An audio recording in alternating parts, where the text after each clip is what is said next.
শাবনূর আপুকে আমরা সবাই ফলো করি। আমি কিন্তু ছোটবেলা থেকে শাবনূর আপুর অভিনয় দেখে কিন্তু বড় হয়েছি। রোজার মধ্যে তো সিনেমা হলে সিনেমা চালানোটা ঠিক হবে না।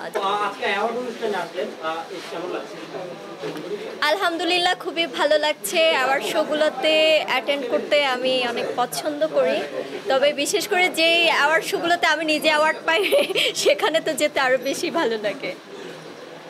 আপনি কি অ্যাওয়ার্ড পেয়েছেন নাকি? না, ওর তো প্রথম ছবি।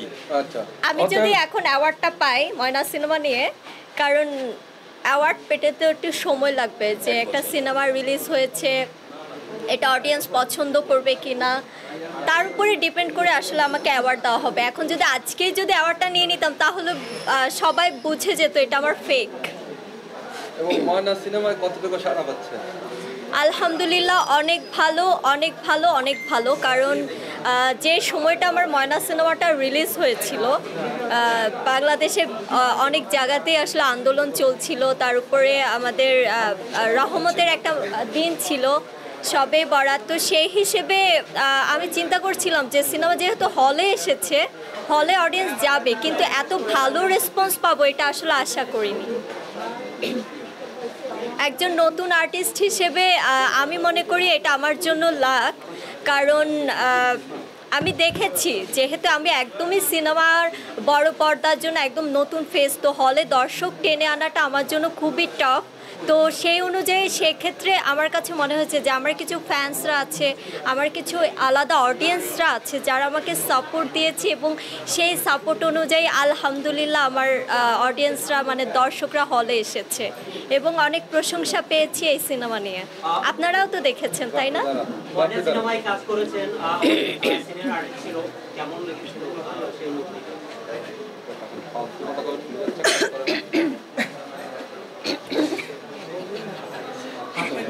আজকে অনেক বৃষ্টি পড়ছে, অনেক রোমান্টিক ওয়েদারের জন্য ঠান্ডা লেগে গেছে। অনেকেই বলছে যে রাজদীপার এই ময়না সিনেমার মাধ্যমে বাংলা সিনেমা জগতে আবারও রূপালী পর্দায় শাবনূরকে দেখা যাচ্ছে, মানে আপনার ক্যারেক্টারটা শাবনূরের সাথে তুলনা করা হয়েছে, এ বিষয়ে যদি কিছু বলতেন। কথাটা শুনে ভালো লাগলো। দেখুন শাবনূর আপু, she is a star, superstar. তো তার সাথে আসলে তুলনা করাটা আসলে আমি মনে করব যে আমি তাকে ছোট করছি। শাবনূর আপুকে আমরা সবাই ফলো করি। আমি কিন্তু ছোটবেলা থেকে শাবনূর আপুর অভিনয় দেখে কিন্তু বড় হয়েছি এবং মনের মধ্যে স্বপ্ন গেঁথেছি যে আমি সিনেমার নায়িকা হব। তো শাবনূর আপুর ক্যারেক্টারটা প্লে করতে গেলে আসলে নিজের একটা যোগ্যতা নিতে হবে, যেই যোগ্যতাটা অ্যাক্টিংয়ের উপর ডিপেন্ড করে।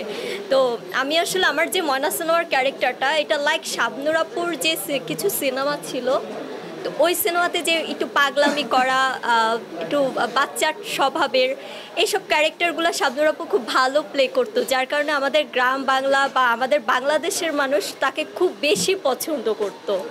সে রোমান্টিক, কমেডি সব কিছু এভরিথিংয়ে আপনার মাল্টি ট্যালেন্টেড ছিল।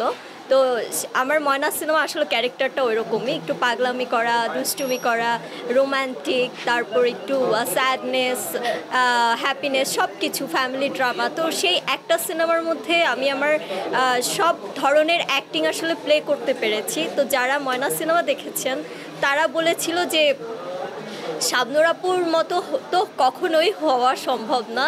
তারা বলেছিল যে না, রাজীবা যেটা করেছে একটু ট্রাই করেছে, তো মনে হচ্ছিল যে আমরা ওই যে শাবনূর আপুর সেই দুষ্টু মিষ্টি যেই অভিনয়গুলো সেগুলো আমরা দেখতে পেরেছি। তো এইটা আমার জন্য অনেক বিশাল অ্যাচিভমেন্ট। তো আমি মনে করি যে ন্যাচারাল অ্যাক্টিংটা আমি আপনাদের সামনে প্রেজেন্ট করতে পেরেছি, যেখানে আমার কোনো ফেক কোনো কিছু আপনারা পাবেন না। তো আশা করি ময়না সিনেমা হলে চলছে, আপনারা সবাই এখনো সময় আছে, রোজার আগে আগে আমার ময়না সিনেমাটা দেখে নেবেন। ক্যারেক্টারটা আমার কাছে অনেক চ্যালেঞ্জিং ছিল, তবে আমি মেয়েটাই কিন্তু এমন, হ্যাঁ, একটু দুষ্টু, একটু ফাজিল, একটু বদমেজাজি, যেটা আমার সিনেমার ক্যারেক্টারে দেখা যাবে। তো সেই ক্ষেত্রে আমার কাছে একটু ব্যাপারটা ইজি হয়ে যায়। তবে এই সিনেমার স্ক্রিপ্ট যদি আমি 2-3 মাস আগে পেতাম তাহলে আমার কাছে মনে হয় যে আমি একদম ফাটি অ্যাক্টিং করতে পারতাম, যেহেতু স্ক্রিপ্টটা। হ্যাঁ, কারণ রোজার মধ্যে আমাদের সিনেমা হল বন্ধ হয়ে যাবে এবং আমরা সিনেমাটা উঠিয়ে ফেলবো রোজার আগে। রোজার মধ্যে তো সিনেমা হলে সিনেমা চালানোটা ঠিক হবে না, যার কারণে রোজার আগে আপনারা সিনেমা হলে এসে সিনেমা দেখবেন। 27 তারিখ সন্ধ্যা 1টা